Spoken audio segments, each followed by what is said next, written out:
Extraterrestres.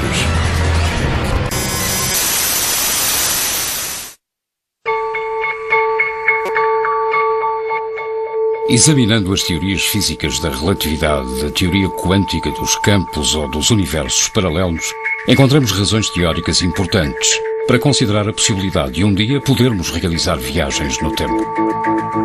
O grande paradoxo é que, se viermos a desenvolver tal tecnologia no futuro, já teríamos sido visitados no presente por nós mesmos, assim que ativássemos essa suposta máquina. Para alguns cientistas, se não recebemos nenhuma visita do futuro, isso significa que a nossa raça, a humana, se extinguirá antes de atingir tal grau de evolução científica. Mas existe outra possibilidade, a de que essas viagens no espaço-tempo já se teriam realizado e que já tínhamos sido visitados pelos nossos irmãos do futuro. Se assim foi, quando vieram? Existe uma relação entre essas possíveis viagens no tempo e o que hoje chamamos de extraterrestres? E o mais importante, terão eles deixado algum indício da sua viagem ao passado? I think the world is mature enough to accept the possibility that we are not what we think we are. Precisamente cuando encontramos lo imposible en la ciencia es cuando realmente podemos llegar a avanzar en ella. Es un reto, ¿no? Intentar explicar por qué hay determinados objetos que aparecen donde no deberían de estar. Cuando empiezan a aparecer las mismas piezas en otras partes del mundo, pues yo creo que ya deberían ser objeto de estudio. Todas esas cosas nos hacen pensar que tendríamos que revisar nuestra historia, que tal vez no fuimos los primeros con un desarrollo técnico en la Tierra, o que nuestras cronologías están absolutamente desfasadas. Es importante que la revisemos. La historia se va reescribiendo por sí sola con el paso del tiempo. You cannot cover such a truth. Ou partes.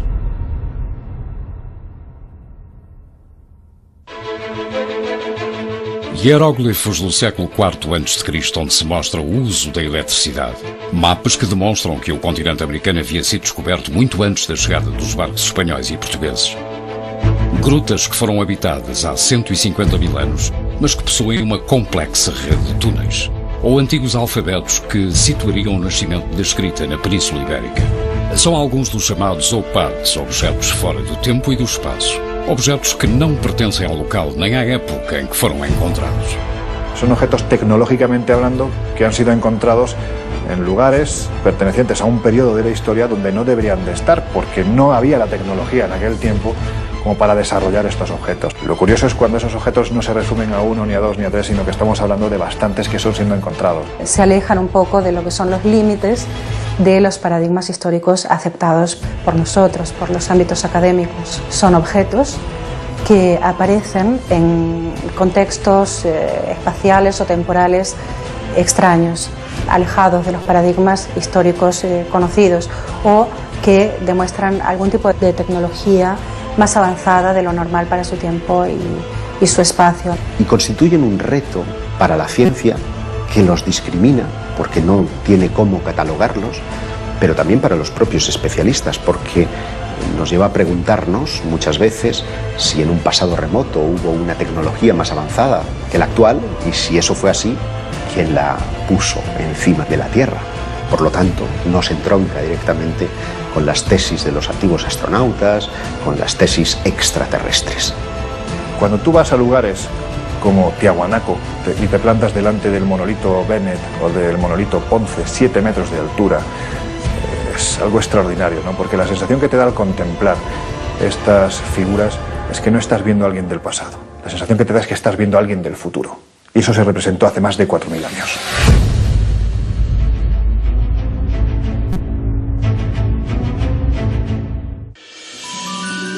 No início da década de 1970, na mina de carvão de Ottosdal, na África do Sul, trabalhou-se sobre um extrato de 2,8 milhões de anos.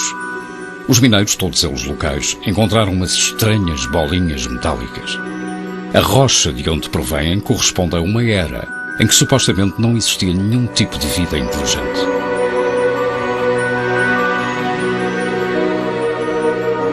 Los orígenes del hombre se remontan a más o menos a los 40.000, 50.000, 100.000 años. Estamos hablando de una cantidad de tiempo lo suficientemente importante como para desestimar cualquier tipo de intervención humana en su proceso de creación. Me parece delirante la cronología, porque es que la cronología que tienen no existía ni el primer continente conocido por nosotros, que es de hace 1.100 millones de años, me parece. Y esto está datado en estratos geológicos anteriores, incluso de 2.800 millones de años. As esferas são pequenas, com apenas 2 centímetros de diâmetro, e têm 3 linhas perfeitas gravadas na sua superfície. Están completamente pulidas, algunas de ellas tienen unas líneas paralelas, 3 líneas paralelas, y quizá lo curioso sea que parecen un producto terminado. El problema es quién estaba manufacturando productos hace 3 millones de años. No son naturales. La naturaleza hace formas muy caprichosas, pero aquellos surcos así, para mí esos surcos no son naturales, son hechos por alguien. Michael Cremo e Richard Thompson, que as analisaram em laboratório, chegaram à conclusão de que não podiam ser de origem natural. O seu exterior era formado por uma liga de aço e níquel impossível de encontrar na natureza. Eram linhas extremamente perfeitas e o seu interior parecia estar oco. En el momento en que hicieron un análisis por rayos X empezaron a encontrar con que el núcleo de las esferas tenía peso negativo o densidad negativa. Así que eso es antimateria. Algumas das esferas seccionadas albergavam no seu núcleo um material esponjoso desconhecido que, ao entrar em contacto com o oxigênio, se desvanecia rapidamente. Mas que também tem uma risquinha no seu equador e que tem um buraco. Será que estas também foram as sementes da vida aqui no planeta Terra? Será que são sementes da vida, porque serão transportadores das sementes da vida para o nosso planeta? Não é? Porque foram encontradas algumas moléculas orgânicas lá dentro e, portanto, aquilo poderia ser uma explicação da teoria da panspermia. Portanto, aquilo poderia ser, há tantos milhões de anos atrás, ter sido cá depositado para dar origem às diversas formas, à biodiversidade que nós conhecemos hoje em dia no planeta. O Instituto Espacial da Califórnia, depois de várias análises, declarou: o equilíbrio é tão perfeito que excede as nossas atuais tecnologias de medição. Enquanto isso, os estudos da NASA concluíram que o único modo de criar um objeto semelhante, caso existisse tecnologia para tal, seria abaixo de gravidade zero. Apesar dos dados obtidos, as esferas da África do Sul nunca foram consideradas como objeto de estudo pela ciência mais clássica e ortodoxa. Para esta classe, trata-se de um simples capricho da natureza. Curiosamente, sendo esse o caso, estaríamos perante o primeiro caso em que a comunidade científica afirma que a natureza gerou formas perfeitas. Todos los grandes descubrimientos de la humanidad parecen tener algún tipo de relación con quienes nos visitan. Sin ir más lejos, parecen intervenir en el descubrimiento de la Hispaniola, en el descubrimiento de América, porque cuando Colón, la noche antes de ese 12 de octubre de 1492, está surcando las aguas, refleja en su libro de bitácora que unas extrañas luces están por encima de las velas de su embarcación. ¿Qué podían ser sino objetos no identificados? Si tú te vas al archivo de Indias, tienes muchas crónicas, especialmente las más interesantes son las de Pedro Cieza de León, que fue el que acompañó a Pizarro durante toda la conquista.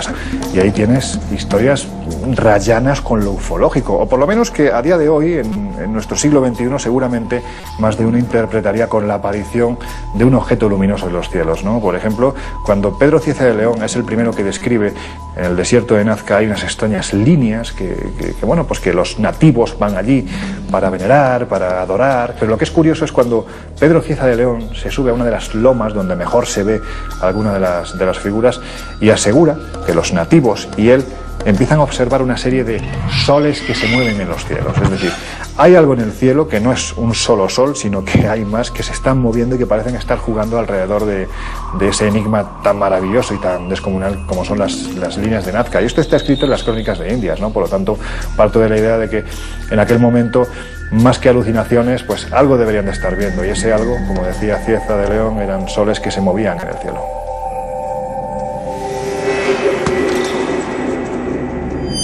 se estas luzes e objetos não identificados acompanharam realmente os descobridores portugueses e espanhóis do século XVI. Também poderiam estar relacionadas com alguns desses artefactos fora do espaço e do tempo que tanto intrigam os historiadores. É o caso do mapa de Piri Reis. 9 anos depois do descobrimento da América, um corsário chamado Kemal Reis capturou 7 navios junto à costa espanhola.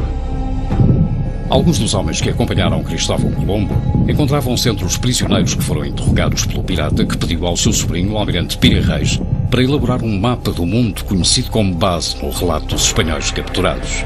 O resultado foi um mapa pintado em couro de gazela com todo o tipo de detalhes, desenhos e anotações, onde afirma ter ido buscar a informação a 24 mapas diferentes. Um deles pertencente a Cristóvão Colombo, alguns da era ptolomaica e outros provenientes do que ele chamou de antigos reis do mar. Piri Reis afirma que sus fuentes son muy anteriores y eso nos estaría dando unos datos que, por supuesto, romperían completamente, ¿no?, con la ortodoxia, ya no sobre los chinos o los polinesios, que sí que ya llegaron por lo menos 500 años antes que Cristóbal Colón, pero datos mucho más antiguos todavía. Pero llama mucho la atención algunos detalles que ya no existían en aquel entonces, o que no se habían descubierto, ¿no?, como es el tema de la Antártida, ¿no?, que hace la Antártida allí, ¿no?, en un mapa confeccionado encima de cuero de gacela, ¿no? O se ven, lo más importante a veces quizás incluso son los dibujos de animales. Allí, por ejemplo, se aprecian llamas encima de los Andes y todavía no se había llegado a aquella zona. ¿Cómo es posible que ya apareciera identificado como tal? As Ilhas Malvinas, a foz do rio Amazonas ou o leito de alguns dos rios do interior do continente africano são alguns dos territórios que não deveriam aparecer num mapa de inícios do século XVI. Encontramos-nos uma vez mais perante uma peça que desafia alguns dos princípios mais sólidos da história convencional. No solo el mapa de Piri Reis, sino muchos otros mapas anteriores muestran las costas americanas y, sin embargo, la ciencia, los historiadores, siguen diciendo que América fue descubierta en 1492. Naturalmente, esos mapas anteriores han sido validados por esos mismos científicos. No es un contrasentido que sigamos diciendo que Colón fue el descubridor de América. En mi opinión, fue el que mejor marketing tuvo. América no es un continente que se haya descubierto en el año 1492. Es un continente que se reencontró en 1492. Pero es que si te remontas en el tiempo, tienes vestigios mucho más antiguos, vestigios de hace 10, 12.000 años, ¿no? Es decir, es que hay arte rupestre donde están representados una serie de elementos que aparentemente o te los han traído de fuera, o si no es imposible que el que pintó estos elementos tuviera un conocimiento previo de lo que se estaba haciendo en otros continentes, ¿no? Entonces a mí me gusta hablar, por ejemplo, de Eratóstenes, que en el año 300 antes de nuestra era, gracias a conocimientos que en aquel entonces ya existían en la desaparecida Biblioteca de Alejandría, pues pudo conocer que la Tierra era completamente redonda. Y sin embargo aquello, como se sabe, lo perdimos con el paso del tiempo. Fue primero Agustín de Hipona el que empezó a decir que la Tierra no podía ser redonda, porque si así fuera la gente que estuviera abajo se caería. Foram muitos os tesouros arqueológicos que, uma vez descoberto ou redescoberto o Novo Mundo, passaram despercebidos para os navegantes portugueses e espanhóis do século XVI. Alguns, como as chamadas Pedras de Ica, mantiveram os seus segredos ocultos até aos nossos dias. Como se estes ou partes tivessem a estranha mania de dinamitar todas as cronologias da história do ser humano. Como se existissem com a clara intenção de nos fazerem duvidar.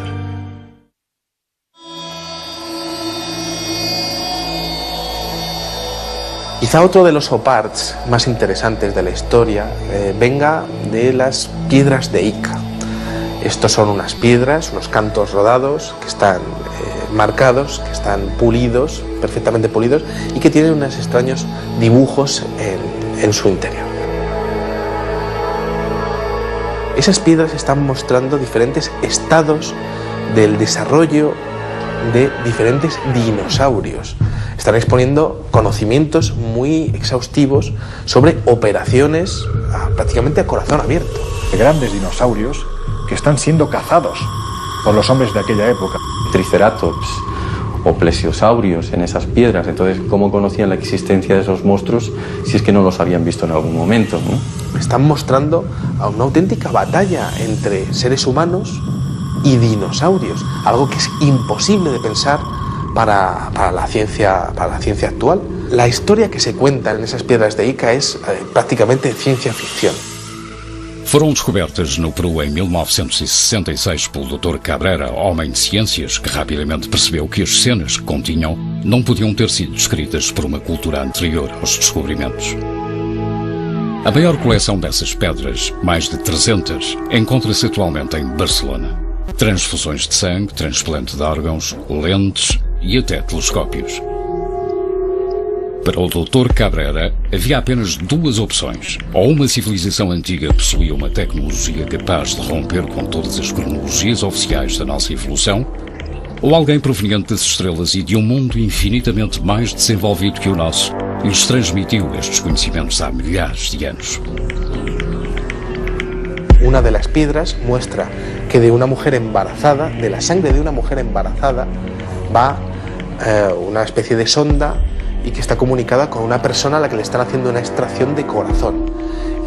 Cuando se descubrieron esas piedras no se sabía que la sangre de las embarazadas podría mejorar y evitar el tema del rechazo a órganos nuevos. Eso no se sabía cuando se estaban extrayendo esas piedras. Y en esas piedras, encontradas en estratos que tienen millones y millones de años, aparece perfectamente descrita. Si tenemos que barajar la posibilidad de que hace miles de años alguien hacía trasplantes de órganos, y no solo eso, además el paciente no se le moría, estamos hablando de alguien con una tecnología excesivamente avanzada.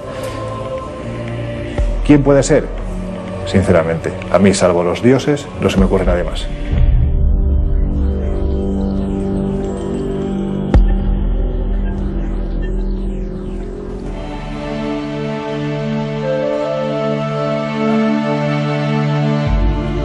No início do século XX, descobriu-se o mecanismo de Anticythera, dos poucos opartos reconhecidos e validados pela comunidade científica internacional. Uma calculadora mecânica de bronze coberta de símbolos e inscrições em grego antigo, desenhada para calcular com total precisão os movimentos do Sol, da Lua e de outros corpos celestes, como Mercúrio e Vênus. Podia prever os eclipses e mostrar as órbitas de planetas desconhecidos na era em que foi datado. O artefacto foi resgatado das profundezas do mar entre os restos de uma embarcação grega do ano 150 a.C. ¿Cómo es posible que un mecanismo con un sistema de transmisión aparezca en la época de los griegos? Se supone que son las cadenas de transmisión aparecen durante la Revolución Industrial, hacia el siglo XVIII aproximadamente. Y al conformar las piezas, al unirlas como si fuera un puzzle que nos venía ni más ni menos que de 2000 años atrás, se dieron cuenta de que aquello era lo más parecido a un reloj astronómico, con lo cual es imposible, porque algo parecido no aparece hasta plena Edad Media, es decir, unos 1100 años más tarde, cuando empiezan a aparecer los primeros relojes mecánicos, ¿no? La pieza esa en particular presenta elementos del siglo XVI. Cuando se ha puesto en marcha, con máquinas hechas a imagen y semejanza del mecanismo de Anticythera, pues se ha visto que con ese mecanismo se pueden seguir los movimientos de planetas desconocidos hasta el siglo XVI. Entonces, por eso es un OPARC, porque aparece en un contexto del siglo II a.C. una máquina en la que se puede observar los movimientos de planetas desconocidos entonces. Lo que denotaba este hallazgo es que había servido, pues por ejemplo, para calcular los eclipses, los movimientos de los planetas, los movimientos del Sol, de la Luna, fenómenos astronómicos como solsticios, como equinoccios, en un tiempo en el que en teoría ese objeto no tenía que existir. Que fazia uma máquina da Revolução Industrial num barco anterior à nossa era? Tudo parece indicar que os nossos antepassados possuíam grau de conhecimento muito mais elevado do que imaginávamos. E assim sendo, quem pôs nas suas mãos conhecimentos do futuro? Para alguns, poderão ter sido instruídos por uma inteligência extraterrestre. Para outros, deveríamos considerar a possibilidade real de quem em breve realizará viagens no tempo. E para a maioria, encontramos-nos perante muitas perguntas que simplesmente não têm explicação. 2 minutes, 10 seconds and counting. Oxidizer tanks from the second and third stages now have pressurized. T-minus 1 minute, 35 seconds. The third stage completely pressurized. T-minus. When the moon landing came, I happened to be in Spain when there was the moon landing in 1969. I think all of us felt, well, what if they find something on the moon? It doesn't need to be a flying saucer or all they needed to find was a scratch that was artificial, just a mark. That is artificial, it shouldn't be there. And that would completely change what we know about us and the universe. Completely change. A ideia de encontrarmos uma destas fendas não só sobre uma pedra terrestre, mas sobre alguns dos corpos celestes que a pouco e pouco nos vamos aproximando, é suficientemente inquietante para levar a Assembleia Geral das Nações Unidas a debatê-la. Em 1992, o professor Richard Hoagland expôs à Assembleia todos os dados conhecidos até ao momento sobre os restos arqueológicos já detectados por algumas das nossas sondas espaciais. Hoagland foi companheiro universitário do famoso astrofísico Carl Sagan. Trabalhou como consultor da NASA e da cadeia televisiva CBS, acompanhando todas as grandes missões espaciais, como a Mariner, a Voyager ou a Pioneer.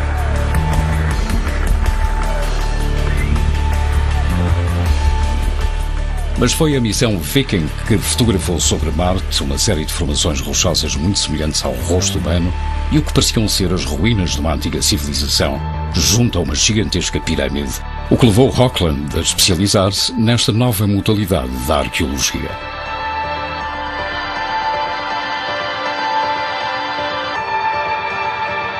E no seguimento daquilo que ele encontrou em Marte, de uma possível civilização avançada há alguns milhões de anos atrás, que poderão ter ligação com nós, humanos, se calhar, segundo ele, poderiam ser mesmo humanos, que essa civilização tenha deixado marcas noutros pontos do Sistema Solar. Achou interessante o facto de a NASA e a ESA terem se debruçado sobre o estudo de um determinado asteroide ao largo de Marte, o asteroide Heinz, que tem uma forma semelhante a um diamante e que, enfim, por todas as características, pelo facto de também parecer ser oco, pelo facto de a ressonância mostrar que até se calhar podia ter ali uns corredores pelo meio, que, enfim, a fisionomia daquele objeto poderia dar a supor que seria artificial. E porque é que este interesse tão grande em estudar de diferentes formas, de diferentes pontos, este pequeno asteroide, pondo a hipótese de que poderia ser artificial, que pudesse ter sido uma estação espacial que estivesse ali como uma ruína ambulante ainda nos tempos de hoje, já muito destruída, com muito pó e tal, mas ainda à deriva, em órbita, à espera que alguém a encontre, y se calhar a NASA ya los encontró. Nosotros somos una partícula apenas en el universo, así que sería muy antropocentrista, ¿no? O antropocéntrico pensar que no hay nada más allá. De momento no hay pruebas contundentes de estructuras, sí de vida en otros planetas, pero no me extrañaría nada, porque yo estoy convencida de que no estamos solos en el universo.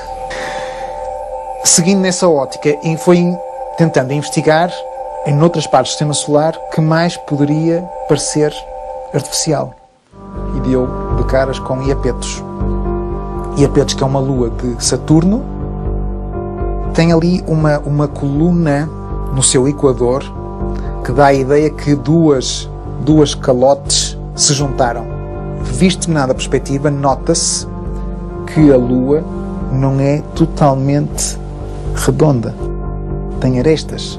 Como é que um satélite natural tem arestas? Por outro lado, tem uma série de outras pequenas semelhanças a uma estrutura que está a ceder. Ele foi buscar pequenos exemplos de estruturas hexagonais para dar a entender que aquilo poderia ser de facto artificial, ser montado por dentro com diferentes hexágonos e ser toda uma estrutura que tem andado a ceder ao longo dos milhares e milhares e milhares de anos. E é engraçado, tem uma parecença com a chamada Estrela da Morte de George Lucas, do filme Star Wars. Mesmo muito semelhante. E ele questiona o que é que George Lucas sabia que nós não sabemos. Ele levanta várias hipóteses. Aquilo poderia ser de facto uma base científica, poderia inclusive até ser um hotel Aliás, o artigo dele chama-se Moon with a View, uma lua com uma vista, portanto, um lugar único no sistema solar com uma vista para o grande planeta de Saturno.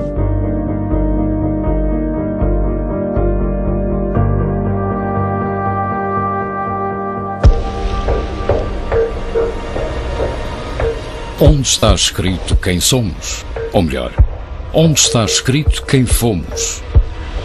É possível que ainda não tenhamos encontrado a derradeira peça arqueológica, mas dá a sensação de que quanto mais escavamos e remochemos o nosso passado, más preguntas desenterramos. Está admitido que el nacimiento de la escritura está en torno al 3500 a.C. en la región de Mesopotamia. Pero sin embargo, algunos hallazgos inquietantes hacen preguntarnos y cuestionarnos si esa datación es fidedigna, porque por ejemplo, en Francia como en Portugal hemos encontrado alfabetos que parecen aludir a que el inicio de la escritura habría entrado por la península ibérica. En Albaón, a finales del siglo XIX, por allá por 1895 y hasta 1903, se encontraron en las inmediaciones de Dólmenes algunas piedras zoomorfas y antropomorfas que presentaban unos grabados parecidos a los de los signos iberotartésicos. Com figuras antropomórficas, zoomórficas, representando animais, pessoas, mas também, e sobretudo o que mais interessa, de facto um conjunto de inscrições muito próximas de um alfabeto. Por el contexto en el que fueron encontrados, porque esto sí que fue encontrado en un contexto arqueológico, y parecían tener casi 6.000 años, o sea, las dataron en el 4000 a.C. Esto, pues claro que rompería con el típico paradigma de que la escritura nació en Mesopotamia. Podría haber nacido en la península ibérica.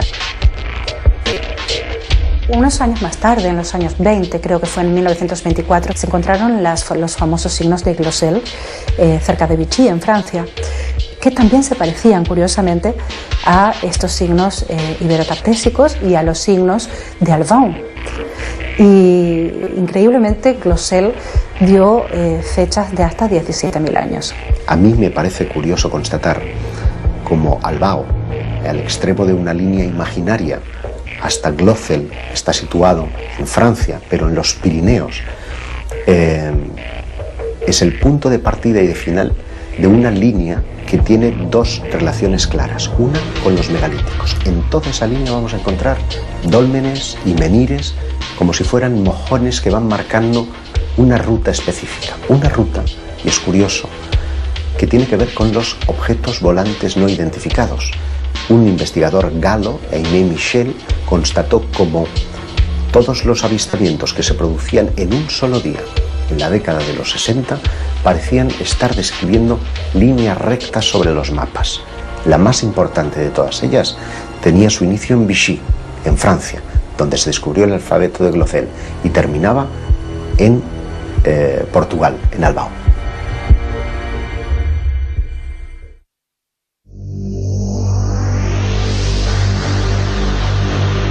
Uno de los oparts más interesantes es un tornillo que encontraron en una región de Rusia. Encontraron unas piedras que tenían 300 millones de años. De repente apareció un extraño fósil de lo que parecería ser un tornillo. Claro, ¿quién estaba hace 300 millones de años manufacturando un tornillo de tales características? Ese tornillo tenía 2 centímetros de dimensiones.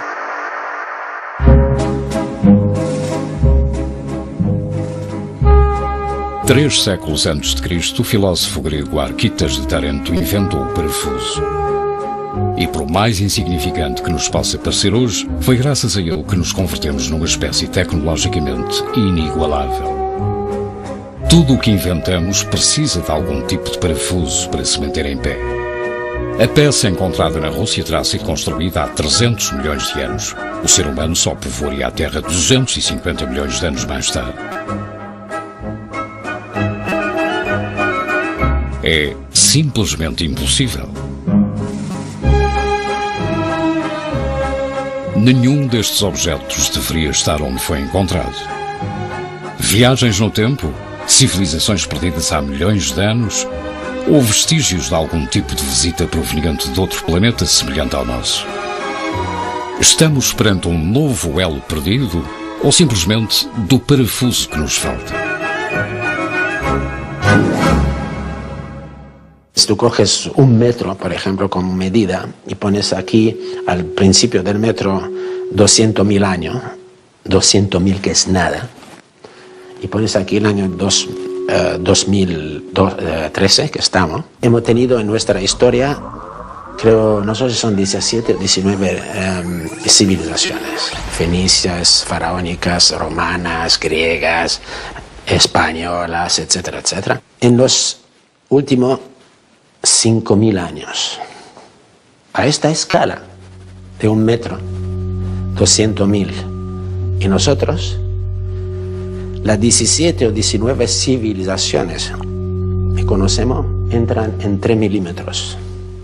3 milímetros entran 17 o 19 civilizaciones.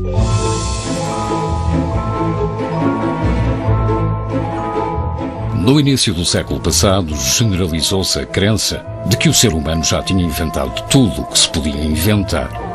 Ainda que não existissem os relógios digitais resistentes à água, nem os computadores pessoais, nem a esfregona.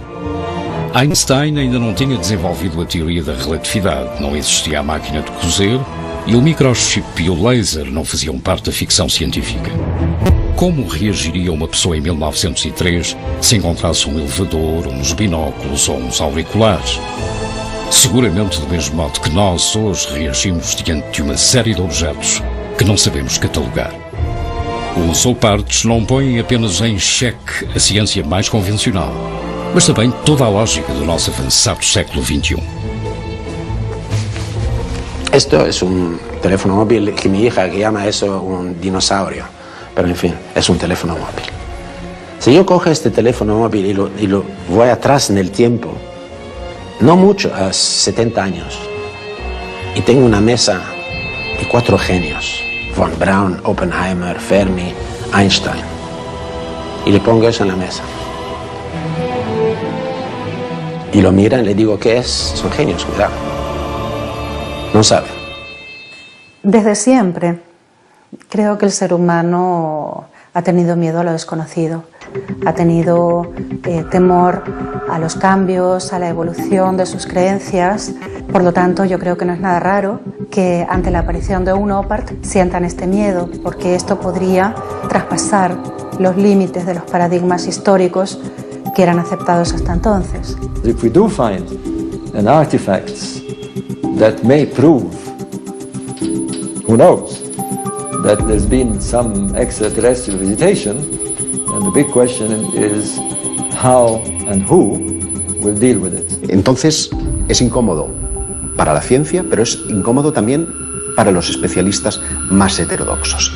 ¿Y dónde radica precisamente su esplendor? Pues en que revela un nivel de tecnología impropio para la época en la que fueron encontrados. People don't like to change. You know, they say, okay, they're mortuary temples, and that's it, and let's leave it at that. Well, no, we can't. We can't, because we need to understand what we're doing on this planet. We need to understand why we're here, and where we came from, why we're so different from all other nature. And if it leads us to something else, if it leads us to some other connection, why not? Why not? We may have connections with the cosmos.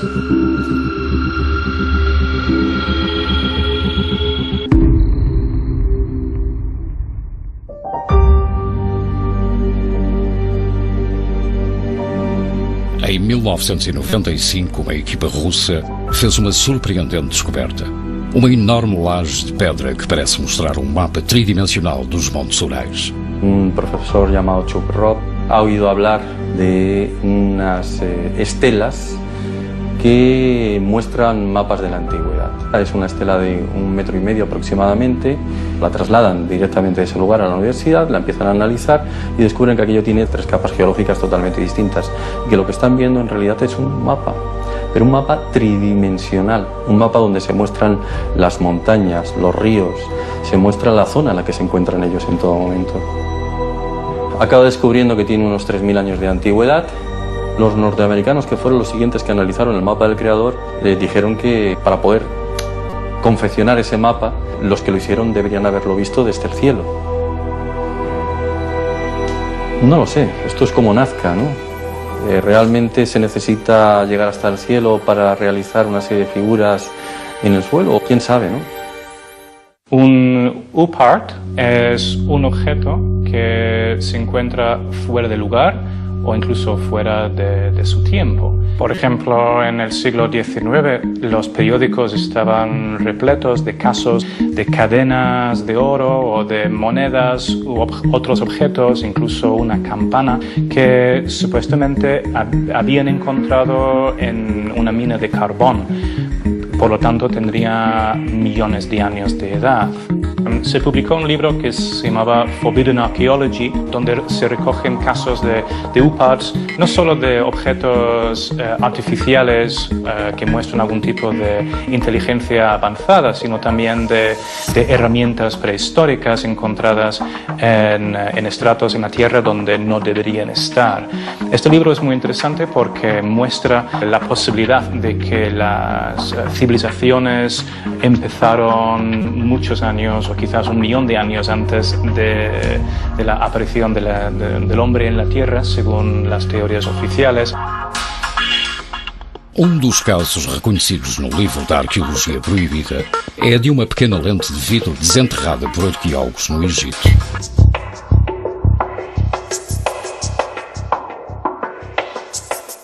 Se han hecho estudios microscópicos de esta lente y presentaba en sus extremos restos de metal, como si la pieza hubiera estado engarzada en algún tipo de montura metálica para algún tipo de instrumento de observación de los cuerpos celestes, por ejemplo. Bueno, es bien sabido que ya los antiguos pues estaban muy interesados en la observación astronómica.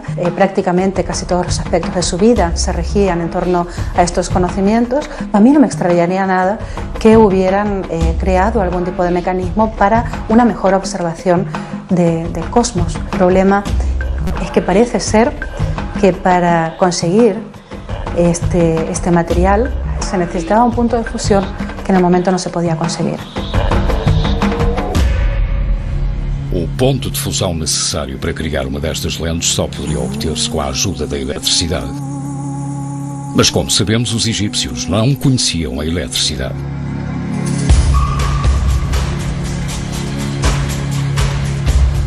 En 1931, Wilhelm König encuentra en unas excavaciones unas extrañas vasijas con unos hierros en su interior.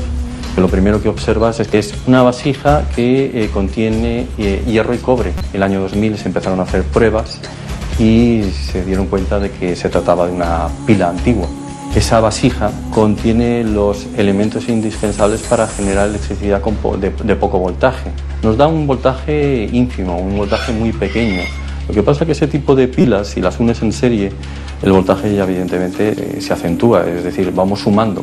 Para muchos es considerado la primera pila eléctrica de la historia. Se supone que fue Volta, en el año 1800, el primero que nos mostró una pila moderna, ¿no?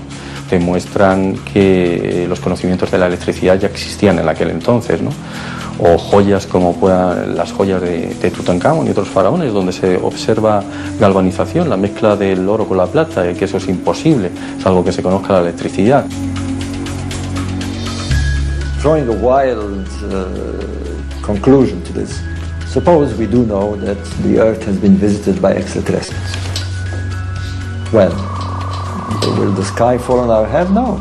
We will try and find out more who they were, and for me it's an excellent thing. We're not alone.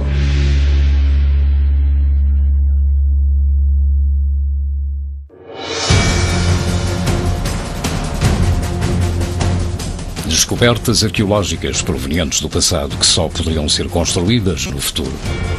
Mapas, textos, artefactos estranhos que nos falam de peças impossíveis de encaixar nos livros de história.